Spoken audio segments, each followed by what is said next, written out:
Hi everyone, सभी भाई बहनों को जय मसीह की नमस्कार।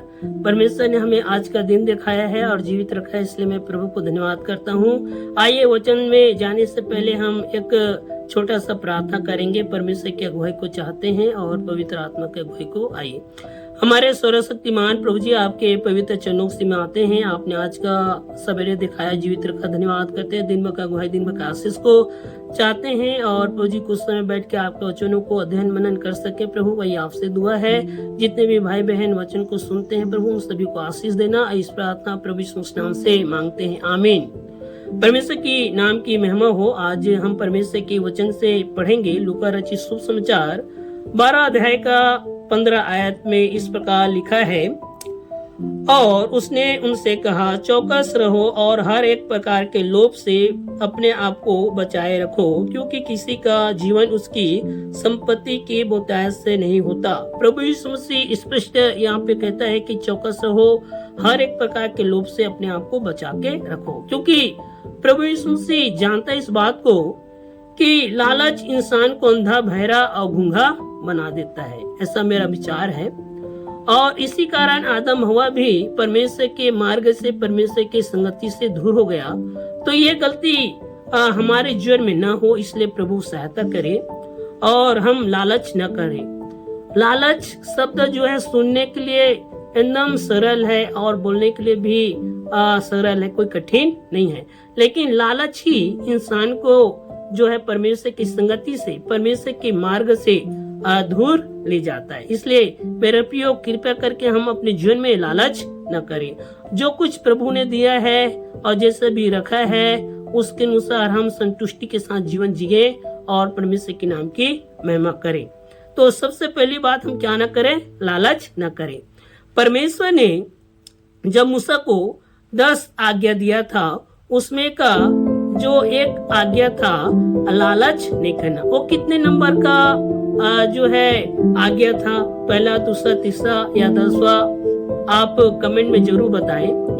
तो हम निर्गमन के जो पुस्तक में पढ़ते हैं 20 अध्याय में, मैं पूरा आयत नहीं बताना चाहता, आप खुद मनन और अध्ययन कीजिएगा। उसमें परमेश्वर ने 10 आज्ञा दिया था। उसमें का एक आज्ञा है कि तुम लालच न करना, ना किसी घर का, ना किसी वस्तु का, ना दासी का, ना स्त्री का, ना बैल का, किसी भी वस्तु का लालच नहीं करने के लिए बताया है। लेकिन आज इंसान लालच में जीवन जी रहा है।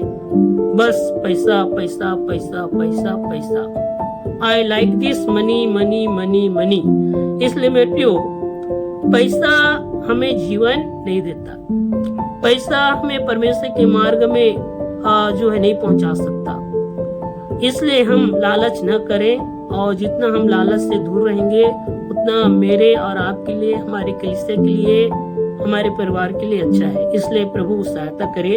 और दूसरी बात मैं यहाँ पे बताऊंगा, आप लूका 12 अध्याय का ही जो है 19 आयत पढ़ेंगे, तो एक प्रभु यीशु मसीह ने यहाँ पे दृष्टांत दिया है। उस दृष्टांत के अनुसार अगर हम इस बात को समझने की कोशिश करेंगे, लूका जो है 12 अध्याय का 19 आयत में लिखा है, और अपने आप से कहूंगा कि प्राण तेरे पास बहुत वर्षों के लिए बहुत संपत्ति रखी है, चैन कर खा पी सुख सेरा।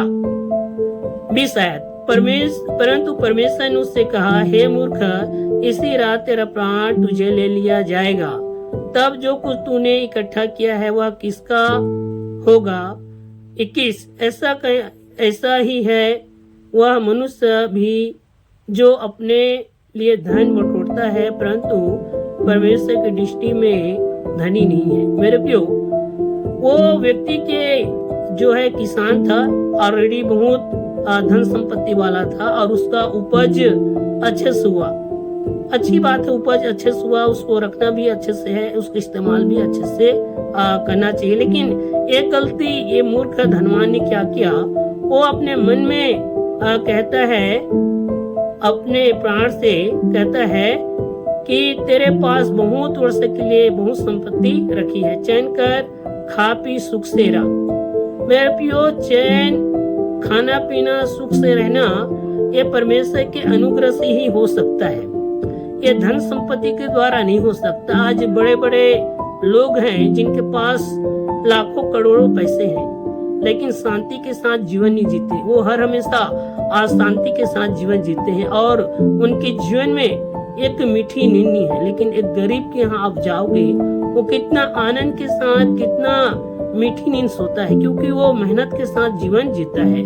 और इसलिए चाहे वो संपत्ति वाला हो या गरीब हो, अगर ईमानदारी के साथ, सच्चाई के साथ वो काम करता है, मेहनत करता है, तो इसी प्रकार परमेश्वर जो है सुख और शांति देता है। लेकिन जो लालच करता है उसको परमेश्वर कभी भी शांति नहीं देता है। और परमेश्वर के ऊपर हमारा भरोसा होना चाहिए, धन संपत्ति के ऊपर भरोसा कभी भी नहीं होना चाहिए। तो यहाँ पे देखते हैं ये जो किसान है, जो धनवान व्यक्ति है, वो अपने धन संपत्ति पे भरोसा कर रहा है। लेकिन मैं और आप जो है कभी भी अपने धन संपत्ति, अपने ज्ञान, अपने टैलेंट, अपने डिग्री पे कभी भी भरोसा नहीं करना चाहिए। हमारा जो भरोसा है हमारा परमेश्वर पर होना चाहिए। और इसलिए हम एक आयत को और पढ़ेंगे तो यहाँ पे इस प्रकार लिखाया है नीति वचन में 23 अध्याय का 4 और 5 आयत को पढ़ेंगे। नीति वचन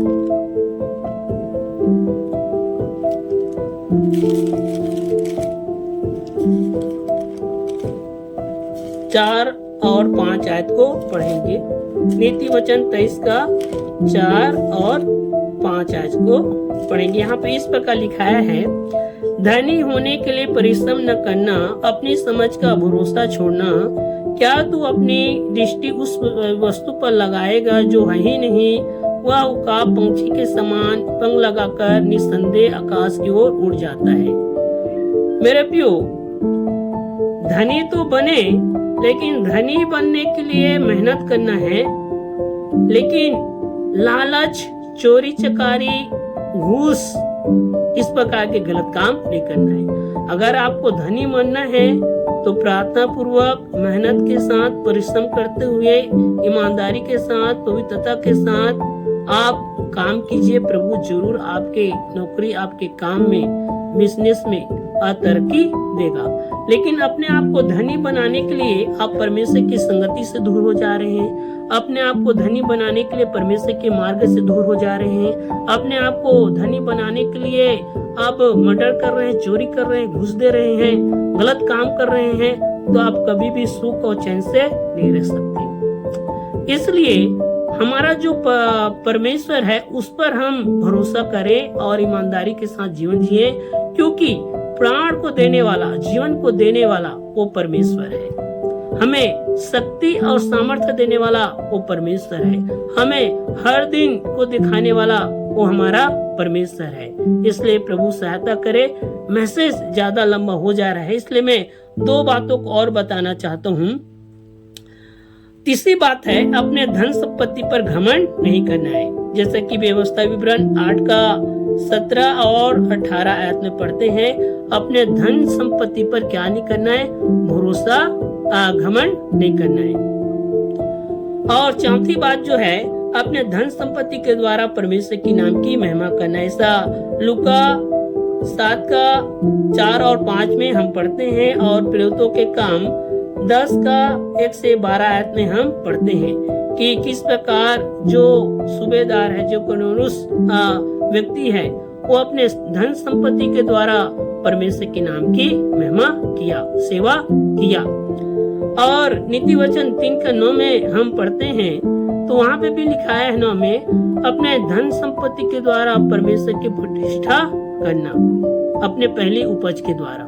मेरे प्रियो, इसलिए हम अपने धन संपत्ति के द्वारा हम परमेश्वर के नाम की महिमा कर सकते हैं, उसकी सेवा कर सकते हैं। तो मैंने 4 बातों को बताया है। पहला बात क्या है?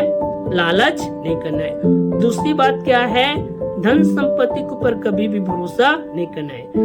तीसरी बात जो है, अपने धन संपत्ति, बुद्धि, ज्ञान पर घमंड नहीं करना है। चौथा, अपने धन संपत्ति के द्वारा परमेश्वर के नाम की महिमा करना है। परमेश्वर हम सबको बहुत ऐसा आशीष दे। परमेश्वर की नाम की महिमा